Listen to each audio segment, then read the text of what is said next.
আজ আমরা Alice in নামক একটি ওয়েব সিরিজ নিয়ে কথা বলবো। শুরুতে আমরা আপনাকে গল্পের প্রধান চরিত্র আশু, যে সেই সময় একটি গেম খেলছিল, ঠিক তখনই তার বড় ভাই তার কাছে এসে বলে যে তুমি কি তোমার জীবন এভাবেই কাটাতে চাও? গতবার তোমাকে চাকরির ইন্টারভিউ দিতে যেতে হয়েছিল, কিন্তু সেখানেও তুমি ব্যর্থ হয়েছিলে। বাবা কখনোই তোমার উপর খুশি হবে না। এই কথাগুলো শুনে আরিস বিরক্ত হয়ে তার ঘর ছেড়ে চলে যায়।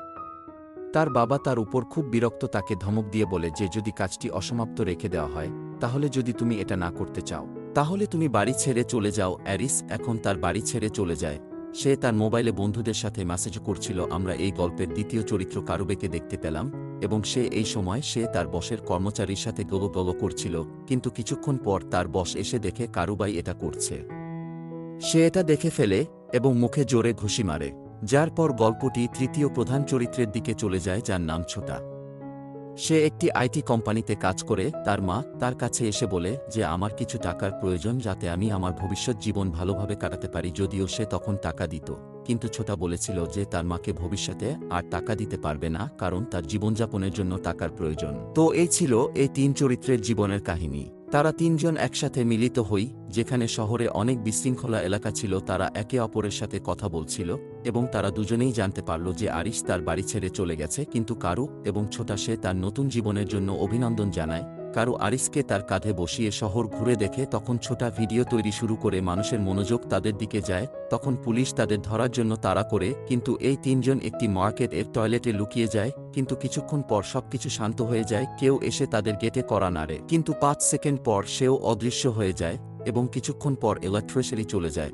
তাদের ফোনও কাজ করা বন্ধ করে দেয়। তারপর সে সেখান থেকে চলে যায়। যখন তারা বাইরে সে শহরটির দিকে তাকালো, তখন সম্পূর্ণ নীরবতা ছিল। এই বিশৃঙ্খল শহরে একজনও মানুষ ছিল না। তারা প্রথমত কারুবে তার ক্লাবে ছুটে যায়, যেখানে তার একজন বান্ধবী ছিল, কিন্তু সেখানে কেউ ছিল না। অন্যদিকে ছোটা তার কোম্পানিতে পৌঁছায়, কিন্তু সেখানেও কেউ ছিল না। আরিস ইতিমধ্যেই তার বাড়ি থেকে বেরিয়ে গিয়েছিল, তাই সে রাস্তায় বসে পড়ে। সেই সময় কারুবে ও ছোটা আরিসের কাছে আসে। এই শহরে কোনো মানুষ বা প্রাণী নেই, সবাই নিখোঁজ। অনেকক্ষণ বসে থাকার পর তাদের সামনে একটি ভবনে আলো জ্বলতে শুরু করে, এবং একটি ইঙ্গিত পাওয়া যায় যে খেলা শুরু হতে চলেছে। তিনজনই অবাক হয়ে যায়। এই তিনজন যখন ইঙ্গিত অনুসরণ করতে থাকে, তখন তারা জিএম হোটেলে পৌঁছায়। তার সামনে একটি লিফট আছে, সেখানে 6টি মোবাইল ফোন পড়ে আছে। তারপর এই তিনজন একটি করে ফোন তুলে নেয়।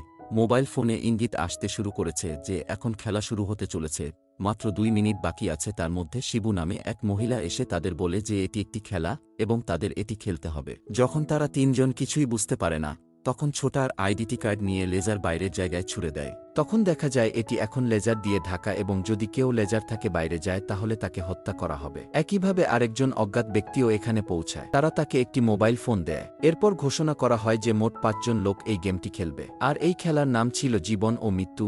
তারপর লিফট তাদের 6ষ্ঠ তলায় নিয়ে যায়। সামনে মাত্র 2টি দরজা এবং 2 মিনিটের সময়সীমা রয়েছে। তাদের জীবনের দরজাটি বেছে নিতে হবে মৃত্যুর দ্বার প্রান্তে। সবাই ভাবতে শুরু করে কাকে বেছে নেওয়া উচিত। এখন সম্প্রতি আসা একটি মেয়ে জীবনের দরজা খুলে ভেতরে যায়, কিন্তু তারপর লেজার এসে তাকে হত্যা করে। তাই এই লোকেরা জানতে পারে যে মৃত্যুর দরজাই সঠিক দরজা। তারা সময়মতো সেই দরজায় পৌঁছায়। তখন পিছন দিয়ে ঘরটি সম্পূর্ণ আগুনে ভেতরে ছড়িয়ে যায়। যখন তারা এখানে আসে, তখন তাদের সময়সীমা থেকে আরও 10 সেকেন্ড কেটে নেওয়া হবে। শিবু নামে সেই মেয়েটিকে অ্যারিস বলে যে আমরা আগে যাব না, তুমি গিয়ে এটি খুলবে। শিবু বলে যে আমি দরজা খুলব না। তাই কারুবেকে এগিয়ে গিয়ে একটি দরজা বেছে নিতে হয়েছিল। সে দরজা বেছে নেয়। ইতিমধ্যে তার সময়সীমা শেষ হয়ে যায় এবং এই ঘরটিও জ্বলে ওঠে। কিন্তু তারপর অ্যারিস মনে করে যে এই খেলাটি এখানে যতটা সহজ মনে হচ্ছে ততটা সহজ নয়। প্রতিটি টাইলস 1 মিটার লম্বা এবং ঠিক 9টি টাইলস স্থাপন করা হয়েছে।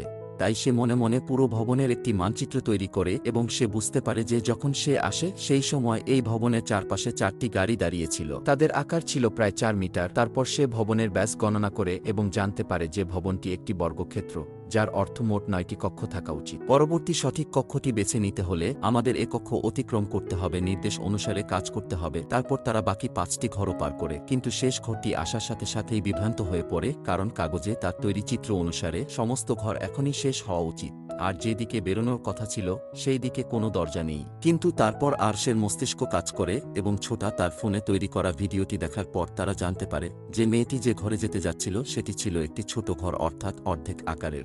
এই দরজাগুলির সামনে আরও একটি অর্ধেক ঘর রয়েছে। যখন একটি ঘর থাকবে কেবল তখনই 9টি ঘরের গণনা সম্পূর্ণ হবে। এই জীবন দরজা খুলে দেয়। ছোটা আগুন থেকে পড়ে আহত হয়। নেমে আসার পর তারা খেলা জয়ের জন্য তাদের ফোনে ইঙ্গিত আসে যে এই খেলাটি শেষ। এই খেলা জিতে তুমি তোমার ভিসা 3 দিনের জন্য বাড়িয়ে দিলে। তারপর একজন লোক আহত অবস্থায় ছিল। সে এসে বলে যে এখন আমি এই খেলাটি খেলতে চাই না এবং আজ আমার ভিসার শেষ দিন। তারপর একটি লেজার এসে তাকে মেরে ফেলে। এখানেই পর্ব শেষ। আশা করি বন্ধুরা ভিডিওটি তোমাদের ভালো লেগেছে। আমরা শীঘ্রই পরবর্তী পর্বটি নিয়ে আসব। পরবর্তী ভিডিওতে দেখা হবে।